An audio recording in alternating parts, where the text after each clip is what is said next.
Hello viewers, আসসালামু আলাইকুম। Welcome back to my channel.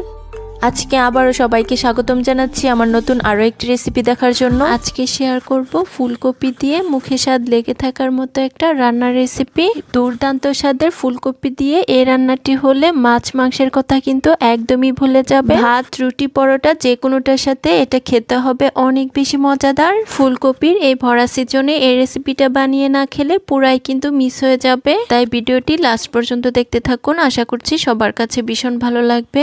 ভালো লাগলে প্লিজ একটি লাইক দিয়ে চ্যানেলটিকে সাবস্ক্রাইব করে দিবেন আর পাশে থাকা বেল আইকনটি প্রেস করে দিতে পারেন যেন পরবর্তী ভিডিও নোটিফিকেশন সবার আগে পৌঁছে যায়। তাহলে চলুন দেখে নেওয়া যাক ফুলকপি দিয়ে মুখে স্বাদ লেগে থাকার মতো আজকের রান্নার রেসিপিটি কিভাবে করছি। প্রথমে এখানে দেখুন একটা বোর্ডের উপর আমি একটা মিডিয়াম সাইজের ফুলকপি নিয়ে নিয়েছি। এখন এই ফুলকপিটাকে আমরা কেটে নিব। তার জন্য প্রথমে এটার ডাটাগুলোকে ছাড়িয়ে নিচ্ছি। দেখুন ডাটাগুলো ছাড়ানো হয়ে গিয়েছে। এখন একটা নাইফের সাহায্যে ফুলগুলোকে আমি কেটে নিচ্ছি। বন্ধুরা, ফুলকপি দিয়ে সবসময় একঘেয়েমি রেসিপি না তৈরি করে একদিন এই ভিন্ন স্বাদের রেসিপিটি ট্রাই করতে পারেন। ফুলকপির এই রেসিপিটি হলে দুপুরে কিংবা রাতের ডিনারে আর কিছুই লাগবে না। এটা দিয়ে এক প্লেট ভাত নিমিশেই শেষ হয়ে যাবে। বন্ধুরা, দেখতেই পাচ্ছেন ফুলকপির ফুলগুলোকে আমাদের কেটে নেওয়া হয়ে গিয়েছে।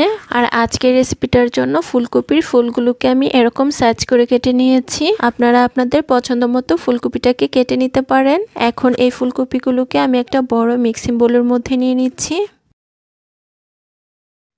দেখুন মিক্সিং বোলের মধ্যে ফুলকপিগুলো আমাদের নিয়ে নেওয়া হয়ে গিয়েছে। এখন এটার মধ্যে আমি পর্যাপ্ত পরিমাণ পানি অ্যাড করে নিচ্ছি। তারপর এটার মধ্যে আমি হাফ চা চামচ লবণ অ্যাড করে নিচ্ছি। এভাবে লবণ দিয়ে পানির মধ্যে ফুলকপিগুলো ভিজিয়ে রাখলে অনেক সময় ফুলকপির মধ্যে পোকামাকড় থাকে, এগুলো খুব সহজেই বেরিয়ে আসে। এখন এই ফুলকপিগুলোকে আমি 5 মিনিটের মতো পানির মধ্যে ভিজিয়ে রাখবো। এই ফাঁকে আমরা বাকি উপকরণগুলো রেডি করে নিব। তার জন্য এখানে দেখুন আবার বোর্ডের উপর আমি নিয়ে নিচ্ছি 2টা মিডিয়াম সাইজের আলু আর 2টা টমেটো। এখন এগুলোকে আমাদের কেটে নিতে হবে। ফার্স্টে আমি আলুগুলোকে বড় ফালি করে কেটে নিচ্ছি। দেখুন আলুগুলো আমাদের বড় ফালি করে কেটে নেওয়া হয়ে গিয়েছে। এখন এই আলুগুলো আমি একটা ছোট বাটিতে তুলে নিচ্ছি। এখন এই আলুগুলোকে আমি অফ স্ক্রিনে খুব ভালোভাবে ধুয়ে পরিষ্কার করে নিব। এখন একইভাবে টমেটোগুলোকে আমি বড় ফালি করে কেটে নিব।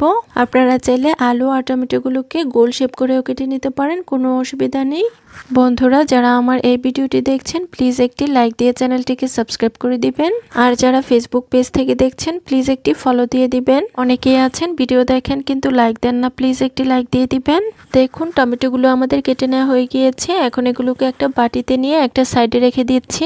তারপর এখানে দেখুন রান্নাটির জন্য আমরা একটা মশলার পেস্ট তৈরি করব। তার জন্য এখানে একটা মিক্সিং জারের মধ্যে নিয়ে নিচ্ছি 2টা মিডিয়াম সাইজের পেঁয়াজ টুকরো, সাথে অ্যাড করে দিচ্ছি 4 থেকে 5 কোয়া রসুন, দিয়ে দিচ্ছি হাফ ইঞ্চি পরিমাণ আদা টুকরো। তারপর অ্যাড করে দিচ্ছি আগে থেকে কেটে রাখা টমেটোর পিসগুলো থেকে 4 টুকরো টমেটো। তারপর অ্যাড করে দিচ্ছি 2টা কাঁচামরিচ আর সাথে অ্যাড করে দিচ্ছি হাফ চা চামচ গোটা জিরা।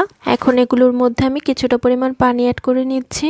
পানি অ্যাড করা হয়ে গেলে এই সব কিছুকে আমি খুব ভালোভাবে অফ স্ক্রিনে মিহি পেস্ট করে নিব। দেখুন মশলাগুলো আমাদের মিহি পেস্ট করে নেওয়া হয়ে গিয়েছে আর এগুলো দেখতে ঠিক এরকম হয়েছে। এখন এই মশলার পেস্টটাকে আমরা একটা সাইডে রেখে দিব। তারপর এদিকে দেখুন বন্ধুরা, আমরা যে লবণ পানির মধ্যে ফুলকপিগুলো ভিজিয়ে রেখেছিলাম, এখন এই ফুলকপিগুলোকে আমি 2 থেকে 3 বার পানি পাল্টে খুব ভালোভাবে অফ স্ক্রিনে ধুয়ে নিব। বন্ধুরা, আমি ফুলকপিগুলোকে খুব ভালোভাবে ধুয়ে পানি ঝরিয়ে একটা মিক্সিং বোলের মধ্যে নিয়ে নিয়েছি। এখন এটার মধ্যে আমি কিছু গুঁড়ো মশলা অ্যাড করব। ফার্স্টে দিয়ে দিচ্ছি হাফ চা চামচ মরিচের গুঁড়া, তারপর অ্যাড করে দিচ্ছি 1/4 টিস্পুন হলুদের গুঁড়া, দিয়ে দিচ্ছি হাফ চা চামচ লবণ। এখন হাত দিয়ে এই সব কিছু উপকরণ খুব ভালোভাবে ফুলকপির সাথে মিশিয়ে নিব। বন্ধুরা, শীতের সকালে কিংবা দুপুরে গরম ভাতের সাথে যদি ফুলকপির আজকের রেসিপিটি হয় তাহলে মাছ মাংস কিন্তু একদমই প্রয়োজন হবে না। এটা দিয়ে কিন্তু এক প্লেট ভাত মিনিশে শেষ করা যাবে। তাই ফুলকপির এই রেসিপিটা একদিন বানিয়ে দেখতে পারেন। বন্ধুরা দেখুন ফুলকপির মধ্যে মশলাগুলো আমাদের খুব ভালোভাবে মেখে নেওয়া হয়ে গিয়েছে।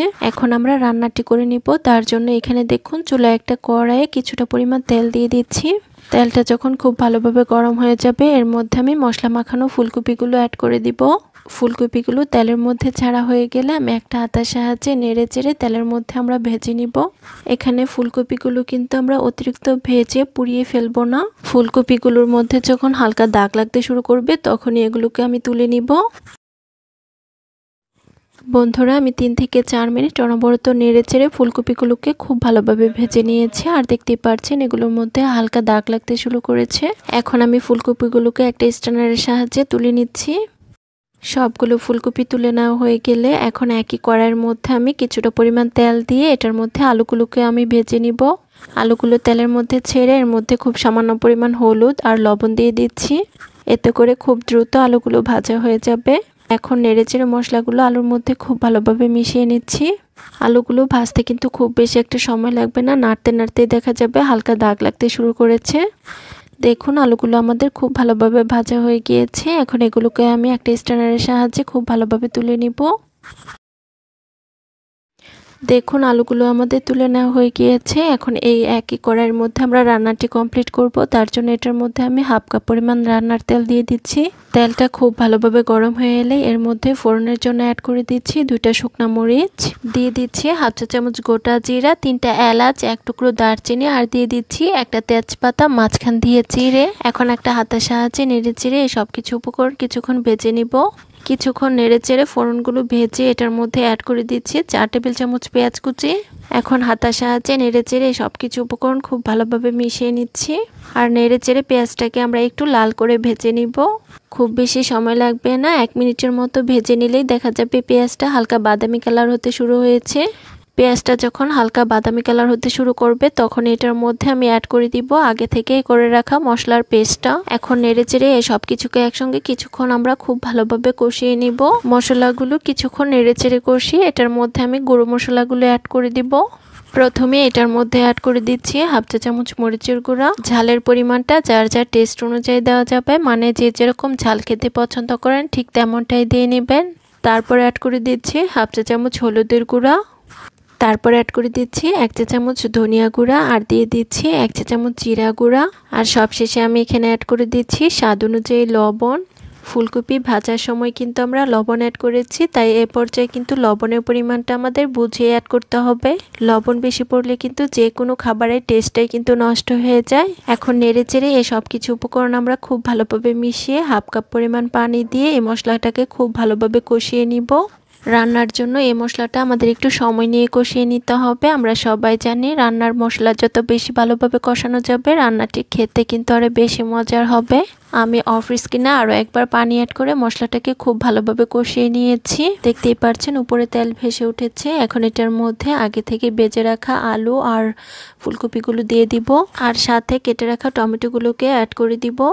এখন হাতার সাহায্যে নেড়েচেড়ে সব কিছুকে মশলার সাথে খুব ভালোভাবে মিশিয়ে নিব।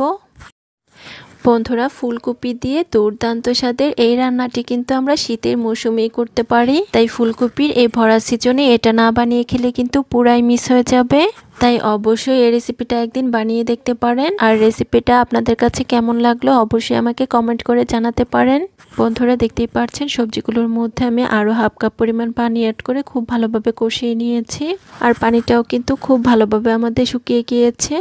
এখন ঝোলের জন্য এটার মধ্যে আমি পানি অ্যাড করে দিব। তার জন্য 3 কাপ পরিমাণ পানি আমি এখানে অ্যাড করে দিচ্ছি। গ্রেভিটা কিরকম রাখতে চান সে অনুযায়ী কিন্তু আমাদের পানিটা অ্যাড করতে হবে। আমি একটু মাখো মাখো ভাবে তৈরি করব, তার জন্য এখানে আমি 3 কাপ পরিমাণ পানি অ্যাড করছি। আপনারা যদি একেবারে ঝোলটা শুকিয়ে ফেলতে চান সে অনুযায়ী 2 কাপ পরিমাণ পানি দিলেই হয়ে যাবে। এখন হাতের সাহায্যে নেড়েচেড়ে সবকিছুকে একসঙ্গে খুব ভালোভাবে মিশিয়ে নিচ্ছি। এখন একটা ঢাকনা দিয়ে ঢেকে দিচ্ছি 5 মিনিটের জন্য। এই সময়ের মধ্যে ফুলকপিটা আমাদের খুব ভালোভাবে সিদ্ধ হয়ে যাবে। ফিরে এলাম 5 মিনিট পর। এখন ঢাকনাটাকে তুলে হাতের সাহায্যে আবারও একটু নেড়ে চেড়ে নিচ্ছি। সবজিগুলো আমাদের খুব ভালোভাবে সিদ্ধ হয়ে গিয়েছে। এখন এটার মধ্যে অ্যাড করে দিচ্ছি 2টা কাঁচামরিচ ফালি, দিয়ে দিচ্ছি 2 টেবিল চামচ ধনিয়া পাতা কুচি, তারপর দিয়ে দিচ্ছি হাফ চা চামচ গরম মশলা গুঁড়া আর সবশেষে আমি এখানে অ্যাড করে দিয়েছি হাফ চা চামচ চিনি। চিনিটা ভিডিওতে রেকর্ড করা হয়নি, আপনারা অবশ্যই কিন্তু এখানে চিনিটা অ্যাড করে নেবেন। যেহেতু নিরামিষ রান্না তাই চিনি অ্যাড করলে খেতে ভালো লাগবে। এখন নেড়েচেড়ে মিশিয়ে চুলার জালটাকে বন্ধ করে দিব। এখন আমি রান্নাটি একটা বড় সার্ভিং ডিশে পরিবেশন করে আপনাদের মাঝে দেখিয়ে দিচ্ছি। বন্ধুরা, ফুলকপি দিয়ে আজকের এই রান্নাটি খেতে এত বেশি মজার হয়েছিল, আমার বাসার সবাই কিন্তু এটা ভীষণ পছন্দ করেছে। ভাত, রুটি, পরোটা যে কোনোটার সাথে এটা খেতে হয়েছিল পুরাই অমৃত। ফুলকপি দিয়ে একদম মুখে স্বাদ লেগে থাকার মতো একটা রেসিপি তৈরি করে দেখিয়েছি। আশা করছি আমার আজকের রান্নার রেসিপিটি সবার কাছে ভীষণ ভালো লেগেছে। রেসিপি ভালো লাগলে চ্যানেল সাবস্ক্রাইব করে সাথে থাকবেন, আর যারা ফেসবুক পেজ থেকে দেখছেন প্লিজ একটি ফলো দিয়ে দিবেন। সবাই অনেক বেশি ভালো থাকবেন। ধন্যবাদ সবাইকে। আল্লাহ হাফেজ।